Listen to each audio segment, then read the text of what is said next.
총장, 네. 나는 총장으로 인정할 수 없습니다. 앞으로 당신으로 호칭을 하겠습니다. 당신의 대한민국 조국의 국민들한테 총칼을 겨눈 장병으로서의 계엄사령부 소감 어떻습니까? 예, 국민들에게 총칼을 겨누는 마음은 초도 없습니다. 없고 총칼을 겨루고 실행을 했잖아요. 포고문을 발표를 하고. 예, 포고문은 제가 확인하고 받은 상태에서 설명을 드리는 게 맞습니다. 똑바로 말씀하세요. 예, 국민들에게 총칼을 겨누는 생각은 초도 없습니다. 정치활동에 그 많은 계엄을 이원 위법성을 좀 발표를 했는데 포고령 1호를 보면은 1항에 정치활동을 금한다고 돼 있어요. 포고령을 내렸어요. 계엄사는 행정사법에 관한 것을 권한을 가질 뿐이고 국회 입법사무에 대해서는 권한이 없는 걸 아시잖아요. 헌법이나 계엄법에 어디도 이 내용은 없는 겁니다. 그러나 계엄군은 국회의원들 취입을 막거나 체포조를 가동해서 헌법에 정면으로 반하는 포고령을 내리고 시행을 했습니다. 우리 박안수 당신은 이러한 포고령을 내린 이유가 무엇이고 그 판단은 어디서 근거가 한 것입니까? 또 누구의 지시에 있었습니까? 예, 계엄사를 임무로 부여받고 십몇 분 지난 걸로 기억이 되는데 정확히 모르겠지만 문안을 받았습니다. 받았고 그 문안을 보고 법령 검토가 필요한 부분이 있어 확인하는 과정에 있었고 그 부분도 전문실에서 여러분들과 이렇게 읽어보면서 이게 맞냐 지금 시간이 없다고 하는데 그러고 나서 일정 시간이 지나서 조금 전에 조국 의원님께서 질의를 하셨는데 계엄사령관의 지시 없이 국회에 난입하고 유리창 창문을 깨고 계엄군들이 총을 휴대를 하고 들어올 수가 있는 겁니까? 예, 그 상황을 제가 인지를 못했습니다. 계엄사령관에서 인지를 못해요? 그게 말이 되는 얘기입니까? 예, 제가 그걸 통계를 안 했기 때문에 인지를 못한 거고 당연히 부대 이동. 계엄군이 휴대하고 왔던 그 총칼에다가 실탄을 휴대를 했습니까? 안 했습니까? 그걸 모르겠습니다. 그럼 계엄사령관에서 한 게 뭡니까? 예, 당시에는 상실 구성이 안 돼서 그게 좀 집중하고 있었어요. 제가. 지금 포고문을 발표한 이후에 계엄의 조직과 구성에 대해서 발표를 했잖아요. 정확하게 그 부분은 제가 정확히 인지를 못했는데 하여튼 계엄 사회를 구성하기 위한 상실 구성의 노력을 집중했던 걸로 기억합니다. 아니 실질적으로 이 계엄사령부를 설치를 하면서 사령관, 비서실장 누구누구누구다 이렇게 다 발표를 하지 않았습니까? 그거는 발표를 안 했었습니다. 그게 없었기 때문에 그걸 만드느라고 내려가서 이제 토의하고 그랬었습니다. 그러면 우리 이 국회에 난입은 그 계엄군한테 실탄을 지급했습니까? 안 했습니까? 그 사실 진짜 모릅니다. 실탄이 무장한 것도 모르고 투입한 걸 몰랐기 때문에. 투입한지를 계엄사령관이 몰랐어요? 예. 계엄사령관의 지시 없이 할 수 있는 겁니까? 그 부분을 이제 나중에 체크를 하고 언론을 보고 확인해서 이것이 계엄 임무수행군에 대한 임무에 대해서 권한을 가지고 있는 게 누구냐를 좀 이제 그때 합참 마침 계엄과장이 내려와서 문의하고 토의했던 과정이 있었습니다. 당신은 민족의 이름으로 처단해야 되고 당조대에 처단돼야 할 인물입니다. 확실히 답변해 주시기 바랍니다. 지금 국회 주요 지휘자에 대해서 지도부에 대해서 체포조가 가동됐다는 얘기가 있던데 그 체포조는 누구 지시에 의한 것입니까? 예, 그 부분도 전혀 사실이 아닌 걸로 그런 기억이 없습니다. 그럼 계엄사령관으로서 한 역할이 뭡니까? 그 짧은 기간에는 정말 상실 구성, 우리 임무와 역할, 그리고 어떻게 구성해야 되는지 계엄 전문가들 부르고 막 그런 상황이었습니다. 아니 당시 포고문을 발표를 했잖아요. 포고문 발표 중에서 위법사항이 굉장히 많은 것을 본인이 인지했을 거 아니에요. 예, 정확하게는 이제 이게 맞는지를 알 수가 없는 상황이기 때문에 제가 이제 그런 과정을 아까 말씀드린. 아니 포고문을 본인 스스로 읽어내면서 판결을 해보지 못했습니까? 내리기 그렇게 떨어집니까? 네. 읽긴 읽었는데 용어가 저희들이 본인들이 잘 모르는 흐름입니다. 그래서 법무 검토가 필요한 부분을 건의하는 그 과정도 그것 때문에 있었고. 네. 조금 전에 그 2차 계엄 시도가 없었다 그렇게 말씀하셨죠? 예, 그렇습니다. 그러니까 12월 4일 날 01시에 계엄이 해제됐습니다. 예. 그리고 나서 2시 30분 어간까지 KBS 근동의 여의도 공원에 일단의 병력 세력이 있었습니다. 성산대교 북단에 일단의 병력 세력이 있었습니다. 그리고 계엄 해제 이후에 박안수 계엄사령관으로부터 34명의 12명의 장성과 22명의 영관급들이 03시 3분에 서울로 출동을 합니다. 그리고 조금 전에 이종철 의원이 말씀하셨는데 그 12월 4일 새벽 2시 30분에 계엄사 모 중령으로부터 이사단에 유신상으로 통신상으로 연락을 해서 출동이 가능하냐, 출동 준비가 돼 있느냐 이사과 같은 점을 이유를 들어서 2차 계엄 시도가 없었다고 할 수 있습니까? 이미 계엄 해제는 새벽 1시에 해제가 됐지 않습니까? 그 이후에 이런 일련의 현상들을 어떻게 설명합니까? 예, 지금 01시 01분에 이제 국회에서 그 관련된 것들이 이제 해제가 됐고 정상적으로 의결이 됐고 그 이후에 이제 공내시에 사실은 이제 국무회의에서 이제 정상적으로 계엄과 관련된 것이 이제 해제가 발표가 됐습니다. 아마 제가 지금 이 상황에서 그 중간 과정에서 있었던 일인 것으로 이해를 하고 있고요. 근데 이런 것들이 아까 뭐 관계자들이 다 얘기했지만 일련의 조치 속에서 연속 손상에서 아마 제가 추정컨대 마지막으로 국무회의에서 계엄 사항이 정상적으로 해제되는 것이 의결되지 않은 상태에서 그동안 운용되고 있던 시스템들이 운용되는 상태에서 나타난 현상이라고. 그 자체는 위법이죠. 국회에서 해제와 동시에 그 국무회의에서는 즉시 즉각적 해제를 해야 맞는데 그 자체가 불법이죠. 예, 만약에 그래서 그러한 과정의 중간 과정에 있었던 이런 일련의 행동들을 저희들이 확인하고 또 이런 것들이 지금 관련된 그러니까 이 내용에 이 어간에 있었던 이 내용을 지금 5가지 내용을 지금 우리 장관 대표께서는 모르고 계시단 말이에요. 지금 앞에 그 대교를 말씀하시면서 거기에 성산대교 북단. 예, 그것은 제가 지금 위원장이 말씀해서 처음 들었습니다. 제가 들은 것은 이제 6번에 인원들 계엄 그런 출동했던 문제. 이런 이유를 예. 들어서 2차 계엄이 또 3차 계엄이 대통령의 지시에서 준비하라는 얘기도 있었고 2차 3차도 가능하다 준비해라 이렇게 또 대통령께서 말씀하셨고 이 이유를 들어서 2차 계엄 시도가 있었다 이렇게 얘기를 하는 겁니다. 이건 흔들릴 수 없는 사실인 것입니다. 자, 우리 박한수 전 총장님. 예. 박한수 총장님은 오늘 또 보니까 본인의 계엄에 소극적으로 가담한 것처럼 그렇게 말씀을 계속 하시고 계신 것 같아요. 그렇게 본인 판단하고 계십니까? 예, 실제로 정상적으로 할 수 없던 상황이었습니다. 자, 그러면 그 강호필 대장께서는 1시 1분에 계엄이 해제됐으니 계엄사에 물어볼 필요도 없이 합참으로 물었다 이렇게 이야기를 조금 전에 하셨습니다. 그런데 박한수 우리 계엄사령관은 계엄사 인원 편성을 지속적으로 독촉을 했죠.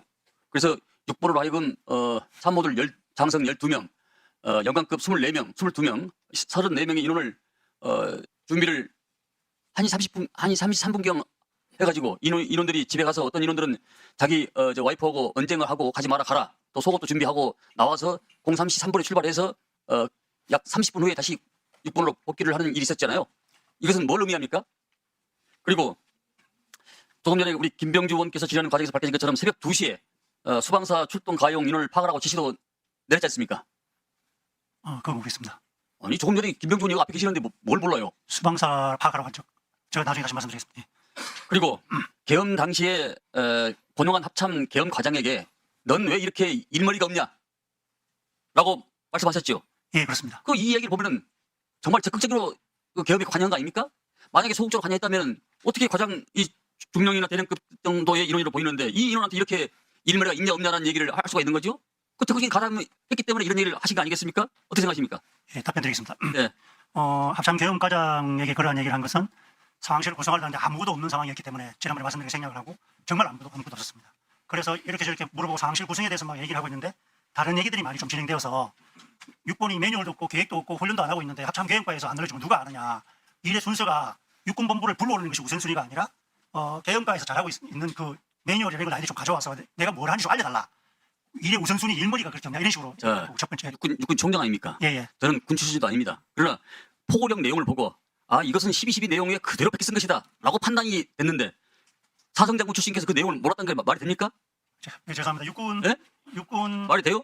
그리고 이 내용에 제가 지금 말씀했었던 내용 6번에서 34명이 버스로 출발했던 내용 예. 이런 내용을 보면 본인이 적극적으로 가담했다는 내용 아닙니까 이게? 예, 그거는 이제 제가 사령관에서 어떻게 해야 되는 고민하는 부분에서 분명히 그런 부분은 제가 확인한 거는 맞고 어떻게 이것을 일을 해야 되는지를 할 수가 없었기 때문에 육군본부도 계획이나 매뉴얼 훈련이 안 돼 있는 요원들입니다. 그래서 합참 계엄과에 있는 요원으로 우선 빨리 구성을 하자. 그래서 6번이면 합동 근무를 하든지 뭘 하든지 그때 가서 변상하자 이런 얘기를 하면서 그 전날 올라오라고 지시해 놓은 겁니다. 그 다음날 아침에 와라. 그러면 합참 계획과장한테 왜 너는 일머리가 없냐고 말씀했습니까? 그것이 이제 당장 지금 제가 해야 될 게 뭔지는 모르는데 아니 그러니까 그 자체가 적극적인 의지가 있었다는 거 아니에요? 의지가 없었으면 이 인원한테 이런 말을 할 필요가 없는 거죠. 예, 그렇습니다. 명령을 받았으니까 명령을 수행하는 것은 제가 고민을 좀 하고 있어요. 어떻게 해야 되지 하는 고민하고 있습니다. 그래서 그런 자세를 가지면 안 된다 이렇게 말씀드리고 장관 대행님 예. 이 2차를 준비했던 이 인원들에 대해서는 반드시 조사를 해서 보고를 해주시기 바랍니다. 계엄군이 국회를 침탈할 수 있습니까? 예, 저는 뭐 그것은 있어서는 안 되는 행위라고 생각하고 있습니다. 네. 침탈한 그 행위를 가지고서 그 손방 처리해서 보상을 청구할 수 있나요? 뭐 그런 것들은 사실관계를 제가 잘 모르지만 좀 따져는 봐야 사실관계가 아니죠. 예. 위법 탈법으로 국회를 침탈해서 들어왔잖아요. 근데 그걸 어떻게 사실관계를 따집니까? 팩트인데. 그래서 뭐 그런 것들이 손해와 관련된 이런 것들이 적용이 되는지에 대해서 제가 좀 뭐 확인해 보겠다는 거. 박한수 총장님. 예. 네. 국조특위 1차 기간보고 당시에 본 위원장이 총장에게 질의하는 과정에서 우리 합참 계엄과장한테 일머리가 없다. 네. 또 계엄 상황 후에 계엄 상황실을 꾸리면서 TV하고 의자 몇 개뿐이 없다. 뭐 이런 말씀을 하셨다고 그러셨죠? TV는 몇 개, 의자는 많이 있었습니다. 네. 그런 뒤에 하여튼 의자와 TV, 의자 몇 개와 TV뿐이 없었다. 뭐 이렇게 지금 말씀하셨잖아요. 죄송합니다만 의자하고 테이블 많이 있었습니다. 네. 그래서 당시 총장은 본 위원장에게 6번의 매뉴얼이 없고 계획도 없고 훈련도 안 하고 있는데 합참 계엄과에서 알려주지 않으면 누가 알려주냐? 이래 순서가 육군 본부를 불러서 올리는 것이 우선순위가 아니라 계엄과에서 잘 알고 있는 매뉴얼이나 이런 걸 나에게 좀 가지고 와서 내가 뭘 해야 되는지 좀 알려달라. 이래 우선순위가 일머리가 그렇지 않냐? 이렇게 지금 답변하셨어요. 근데 그 당시에 이게 언제 답변했으며 어떻게 이렇게 답변한 이유가 무엇이죠? 언제 했으며? 언제 답변했는지는 제가 정확하게 무슨 말씀인지 잘 못 알아듣겠고. 아니 그러니까 일머리가 없다. 네. 이 말씀하신 지가 언제냐고요? 그걸 정확하게 제가 특정은 솔직히 기억을 할 수 없는 상황이고 제가 수시로 얘기를 잘합니다. 아니 엄중한 계엄 상황실 계엄 사령관께서 육군 총장께서 이 내용을 언제 당신이 이 계엄 과장한테 말한지를 모른단 말이에요? 예, 제가 상황실 우승을 제가 나중에 이렇게 조사를 받으면서 보니까 몇 번이 이제 아니 그 시간이 언제냐 이런 얘기예요. 계엄 상황 전이냐 후냐 이걸 지금 묻는 겁니다. 계엄 상황 계엄이 선포된 다음에 쭉 상황실 구성하는 사이에 있었습니다. 네. 계엄실 상황이 구성하고 나서 계엄실 상황은 03시가 되어서 겨우 구성된 걸로 제가 알고 있고 그러니까 이 말을 우리 합참 계엄 과장한테 언제 했냐는 얘기예요. 제가 그거를 정확하게 잘 모르겠습니다. 몇 번 상황실 구성하면서 제가 좀 얘기를 했고 계엄 상황 후에 말씀하셨다고 했잖아요. 금방요. 예, 계엄 선포 이후에. 네, 자 우리 계엄 과장님 앞으로 너무 나오세요.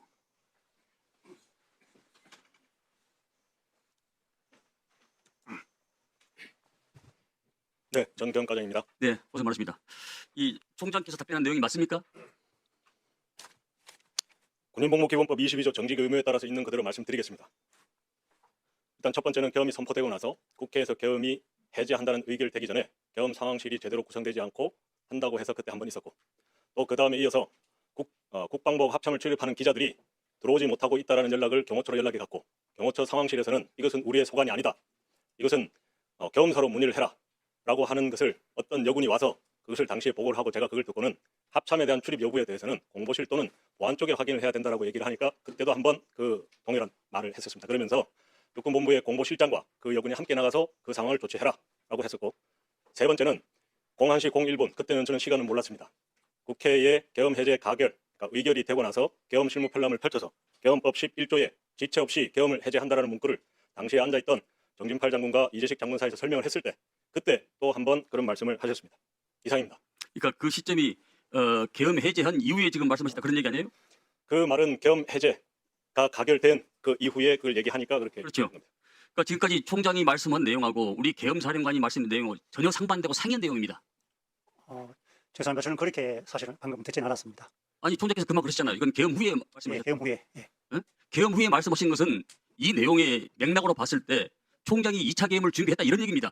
1시 1분에 1시 1분에 계엄을 해제했는데 왜 계엄 과장한테 불러서 지시했고 일머리가 없냐 했고 또 6번에서 불러드리고 이사단으로 전화했고 다 그런 지시가 여기서 나온 게 아니겠습니까? 예, 그건 그렇지 않습니다. 제가 들어보니까 앞에 두 번은 계엄이 된 다음에 한 거 맞는 것 같고 제가 그때도 일머리 한건 느낌 드는데 정확하게 잘 모르겠습니다. 그리고 해제된 다음에 지금 이 총장 지금 이 앞에서 지금 얘기하고 있잖아요. 이 말은 총장께서 2차 계엄을 철저히 준비했다 이런 얘기가 증거가 되는 겁니다. 그런 생각 전혀 없었어요. 생각이 있든 없든 간에 그렇게 행위를 했다는 자체가 결과적으로 나온 게 아니겠습니까? 사실 진실 하나 아니에요. 그게 그 당시에 방금 세 번째 했다는 그거는 어떤 상황이냐면 상황실이 막 아직도 구성이 안 된 상태였고 그 다음에 국회 의결이 된 거의 직후였던 것 같습니다. 직후였는데 적시 해제해야 된다 이런 얘기를 해서 적시 해제는 대통령이 막 그 위에서 하시는 건데 우리가 해야 될 거, 내가 해야 될 거 그거에 대해서 좀 알려주라 매뉴얼도 없고 좀 하니까 이런 개념이었지. 제가 그걸 아니 그러니까 그 계엄 해제 후에 지금 의결 후에 그렇게 된 겁니다. 과장님 말씀하고 다르잖아요. 없는데 계엄 해제 의결 후에 의결이 되기 전에 말씀드렸던 두 번 그리고 계엄 해제 의결되고 나서 바로 보고했을 때 한 번 그렇게 세 번. 세 번입니다. 들어가십시오. 그러니까 이게 지금 분명히 말씀 시점이 계엄 해제 이후에 2차 계엄을 준비하기 위해서 지시를 내린 거잖아요. 그렇지 않습니다. 이제 그때 어떤 상황이냐면 그 얘기가 나와서 바로 우리가 뭘 한지는 모르는데 얘기를 했으니까 거기에 있는 임시로 있는 장군들이 있었습니다. 그래서 처음에 그 계엄과장이 그래도 전문가니까 그 지휘 감독에 대해서 얘기했을 때 의미가 있는 얘기를 했었고 그때도 매우 의미가 있는 얘기라고 이제 판단이 되었기 때문에 말은 그렇게 했지만 어떻게 하냐 대화를 했습니다. 이건 이제 변명 여지가 없습니다. 아니 그걸 그래서 바로 올라간 겁니다. 장관님, 현재 우리 박한수 총장 신분은 어떤 상태입니까?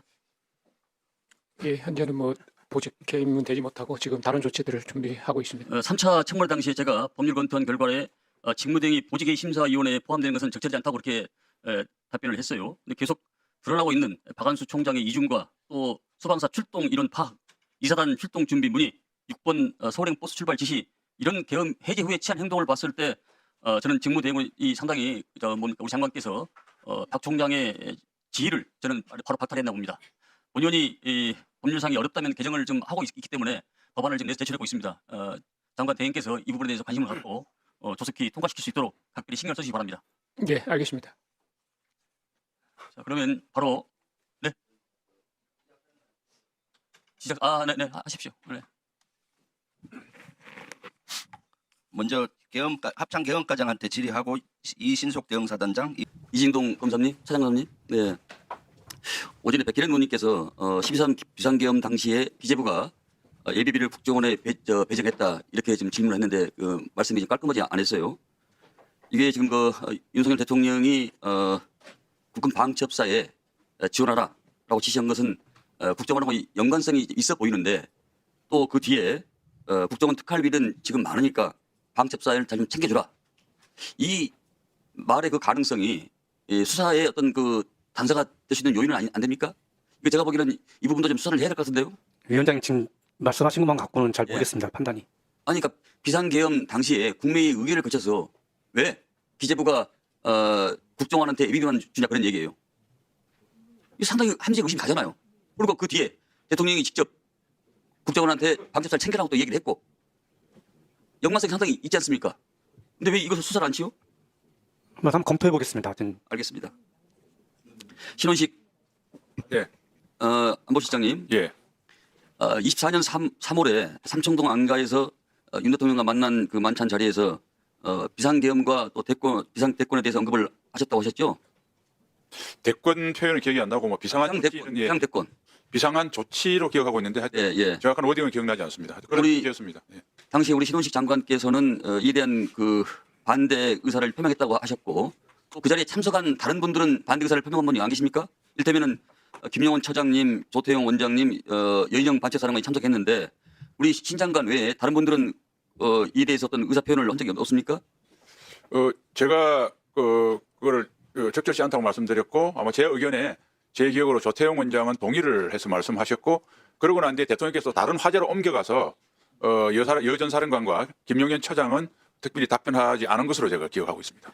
장관께서는 이 3월 이후에 이 만찬 장소 이후에 다른 장소나 다른 곳에서 비상 계엄과 관련한 내용을 들으신 적이 있습니까요? 예, 들은 적 없습니다. 참 저는 상당히 기괴한 일이라고 저는 생각을 합니다. 왜냐하면은 우리 군은 상명하복이 확실한 조직인데 8월 만찬 이후에 8월까지 이 내란의 주요 인물들이 그러니까 여인영, 이준호, 각종군 이런 분들이 우리 장관한테 중간 보고를 안 했다는 걸로 이렇게 지금 결론이 나와 있잖아요. 그게 매우 아쉽습니다. 네, 그러니까 저한테 보고가 됐으면 네, 제가 대통령께 말씀드려서 적절한 조치를 취했을 것으로 생각합니다. 그러니까 우리 장관께서는 그 이후에 8월 중순까지는 계속 장관직을 재직하고 계셨잖아요. 정확하게는 9월 6일까지 겸직이 1개월이기 때문에 의도적으로 우리 신 장관님을 그 계엄에서 배제된 이유가 뭐라고 생각하십니까? 뭐 배제했다고 그거는 제가 뭐 단정적으로 말씀드리기 어렵고요. 어쨌든 저는 뭐 그때나 지금이나 대통령께서 느끼실 여러 가지 어려움이나 이런 것에 대해서는 충분히 공감합니다. 그러나 그 해법으로 비상계엄을 한다는 것은 그때나 지금이나 저는 동의하지 않고요. 그게 사법적 판단이 어떻게 나든 그 결과와 관계가 없습니다. 그래서 그거에 대해서 아마 저는 뭐 대통령께도 말씀드렸고 이어서 김용현 처장과 여인영 방첩사령관도 불러서 그런 취지로 우리가 확고한 정신 자세를 가져야 된다고 말씀했기 때문에 아마 저의 그 생각에 대해서는 많은 사람들이 알고 있으시리라고 생각합니다. 그러면은 곽종근, 여인영, 이준우 이 사령관들이 중간에 장관한테 보고를 하셨다면은 우리 장관께서는 이 계엄 사태를 막을 수가 있었겠네요. 네, 저는 제 직을 던져서라도 막았을 겁니다. 네, 우리 총리께 같은 질문 드리겠습니다. 그러니까 그날 비상계엄 선포는 국무회의 심의를 거치게 돼 있는데 심의를 거치지 않고 개의야 종료 선언도 없었고 약 5분 만에 끝냈다 이렇게 또 회의록도 없었다 이렇게 말씀하셨잖아요. 네, 절차적, 네, 흠결이 있었다. 실체적 흠결이 있었다. 그러면 이게 지금 국무회의를 열었다고 볼 수가 있는 겁니까? 없는 겁니까? 그러면요. 그 최종적인 특별히- 판단을 예. 제가 좀 하기가 적절치 않은 것 같습니다. 그래서 몇 가지 그 사실들은 있지 않습니까? 그러니까 그것의 형식적인 거, 또 우리 윤건영 의원님도 저한테 많이 물으셨고, 그런데 일관되게 제가 얘기한 거는 분명히 그것이 절차적으로 또 실체적으로 흠결은 있지만, 그것이 예를 들면 그 뭐 어떤 의원님들은 국무회의가 없었던 거 아니냐, 뭐 저 위법한 거 아니냐 이런 말씀하셨지만, 대개 의원님들의 말씀들도 그 저 국무회의로서 적절치 못했다 하는 그런 그 요인들로서 얘기하시는 거는 대개 국무회의로서 말씀하시는 건 비슷했던 것 같습니다. 그렇게 봤을 때는 결국 그 몇 가지 팩트가 분명히 있고, 그 팩트에 따라서 저 생각은 그 저 가질 수는 있고 드릴 수도 있지만, 그거를 공개적으로 그것이 이렇다라고 판단을 하는 거는 개인적으로는 조금 적절치 않다. 저는 그렇게 믿고 있고, 그렇게 우리 국회와 저 헌재에서도 그렇게 증언을 하고 또 답변을 드리고 일관되게 했습니다. 아마 모든 장관들이 대개 질문을 받았을 때 비슷한 논리로 말씀을 한 것으로, 그러니까 판단은 어떻게 할지는 그거는 수사와 사법 절차에 따라서 하지만, 국무회의 그 자체는 이러이러이러한 이유 때문에 좀 그 절차적, 실체적 좀 흠결이 있었고, 그 말씀을 다시 말씀드리면 평상시의 국무회의와는 달랐다 하는 그런 취지다 하는 그렇게 말씀을 드려온 것으로 알고 있습니다. 국가의 최고 회의 의결 기구인데 그 자체 개의서는 종료서는 회의와 절차와 과정 내용이 생략됐기 때문에 그 판단은 많은 분들이 하실 수 있다 이렇게 이해해도 되겠습니까? 저는 그런 생각은 가질 수 있겠지만, 최종적으로 그렇기 때문에 이것이 법적으로 또는 헌법적으로 어떠냐 하는 것은 역시 그거는 수사와 사법 절차의 과정에서 판단돼야 된다 그렇게 생각합니다. 계엄 당시에 당일날 총리께서 그 호출로 이제 집무실에 가셨는데 그 집무실에 도착하자마자 분위기는 어떤 분위기라고 표현할 수 있겠습니까?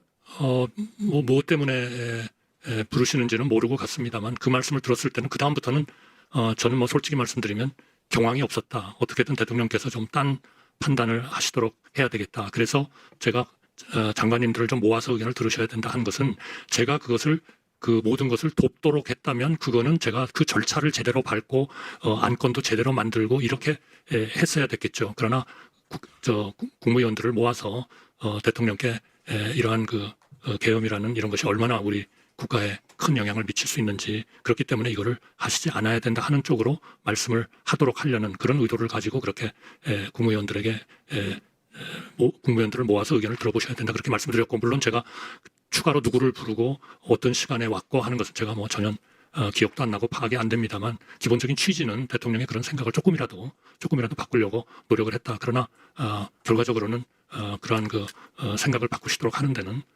제가 성공하지 못했기 때문에 정말 국민들께 송구스럽고, 또 제 자신도 정말 그 안타깝고 또 죄책감도 느끼고 있다 그렇게 말씀드리겠습니다. 그러니까 윤 대통령이 말씀하셨다시피 계엄은 비상대권이기 때문에 안 해도 된다 이렇게 판단하신 거 아니겠습니까? 대통령께서 예, 판단을 그렇게 진술하셨잖아요. 네, 대통령의 생각은 강요들하고는 좀 다를 수 있다. 그러니까 저희는 분명히 그 국무회의가 절차적 그런 흠결을 가지고 있지만, 그러나 또 하나의 그 사실은 어쨌든 국무위원들이 왜 소집이 되는지는 몰랐지만 와가지고 그러한 그 문제가 논의된다는 것은 나중에는 알게 됐고, 또 거기에 대해서 걱정하고 대부분이 다 반대 생각을 가지고 노력을 했기 때문에, 국무회의가 정말 있었느냐 없었느냐, 심의가 제대로 됐느냐 안 됐느냐 하는 것은 정말 개인적으로 판단을 해가지고 말씀드리기는 상당히 어렵다. 그러나 네. 분명히 절차적, 실체적 흠결은 있었다. 이렇게 네, 알겠습니다. 법 절차를 무시한 비상대권은 독재적인 발상 같은 똑같다고 생각합니다. 네, 회의를 마치면서 위원장으로서 한 말씀 드리겠습니다. 내란의 파도가 대한민국을 벌써 87일째 휘젓고 있습니다. 우리 위원회는 이에 대한 진상규명을 위해 윤석열 정부의 비상계엄 선포를 통한 내란 혐의 진상규명 국정서 특별위라는 이름으로 지난 12월 31일 첫 발을 떼었습니다. 악종고투를 펼치며 지난 여정을 보낸 60일이었습니다. 우리 위원회는 2차례 기관보고, 5차례 청문회, 2차례 현장 조사를 거치면서 비상계엄 당일은 물론 저는 맥락까지 세밀히 조사했습니다. 내란 가담자들은 거짓과 선동으로 진실을 가리려 했지만 우리는 그들을 좌시하지 않았습니다. 해차를 거듭할수록 진실은 선명해졌고 거짓은 고개를 들지 못했습니다. 우리 위원회는 깨어있는 양심이 행동할 수 있는 발언대였습니다. 내란은 아직 현재 진행형입니다. 내란을 옹호하며 대한민국 헌정과 시스템을 전반 부정하는 무리들이 여전히 죽지 않고 기세를 이어가고 있는 실정입니다. 우리는 그날 밤을 떨리는 마음으로 기억합니다. 무장한 계엄군이 국회와 선관 일에 들이닥쳐 헌정을 짓밟았습니다. 5,200만 국민은 물론 80억 세계인들이 생중계로 목도에 있음에도 저들은 여전히 진실을 호도하며 국민을 오도하고 있습니다. 진실만이 사실입니다.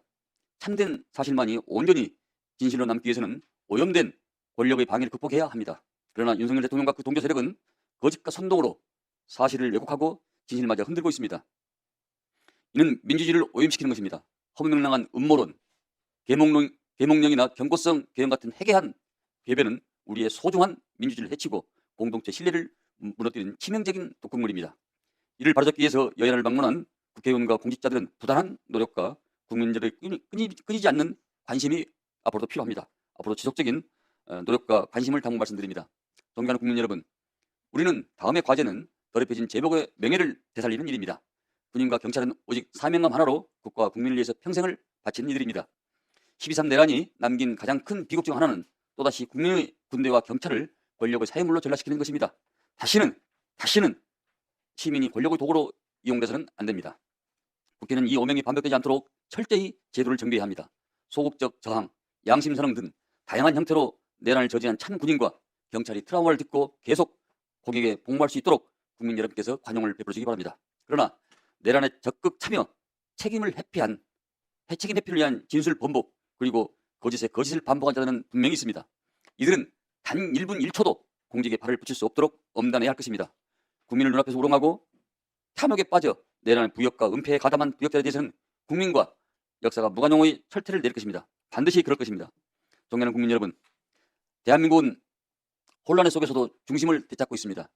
2024년 12월 3일 밤 심야 시간에 무도한 권력 앞에서 한 점 부끄럼 없이 민주주의와 국회를 지키는 것은 국민 여러분의 덕분입니다. 다시 한번 고개 숙여 국민 여러분께 감사의 말씀을 표합니다. 여러 가지 어려운 가운데서도 원활한 진행에 협조해 주신 한기호 간사님과 김성원 전 간사님을 비롯한 여러 위원들께, 그리고 진상규명을 위해서 반드시 험신해준 우리 의원님, 언론인, 국정조사 특별위원회 행정실 직원과 보좌진 여러분께 마음속 깊이 감사를 표합니다. 속기사 선생님들께도 감사드립니다. 고생하셨습니다. 경호 계획과실도 감사드립니다. 끝으로 대한민국 국회의원으로서 한 말씀 드리고자 합니다. 12.3 내란은 어떠한 경우에도 일어나서는 안 될 일이었습니다. 국민을 대표하는 국회의원으로서 자리하며 사전에 확실히 이걸 알고서 또 제대로 막지 못한 데 대해서 책임감을 느낍니다. 국민의 일상과 일선 군인과 경찰의 명예를 지켜드리지 못한 점 송구스럽게 생각합니다. 하루빨리 정상화되어 정치가 국민의 일상으로 이루어 안정이 되도록 하겠습니다. 또한 일선에서 헌신하신 우리 군인과 경찰을 비롯한 공무원들의 자부심을 갖고 더 당당히 일선에서 최선을 다할 수 있도록 노력하겠습니다. 다시 한번 대한민국 정치를 책임진 한 사람으로서 국민 여러분께 진심 어린 사과와 위로의 말씀을 드립니다. 이것으로서 오늘 회의를 마치겠습니다. 감사합니다. 찬회를 선포합니다.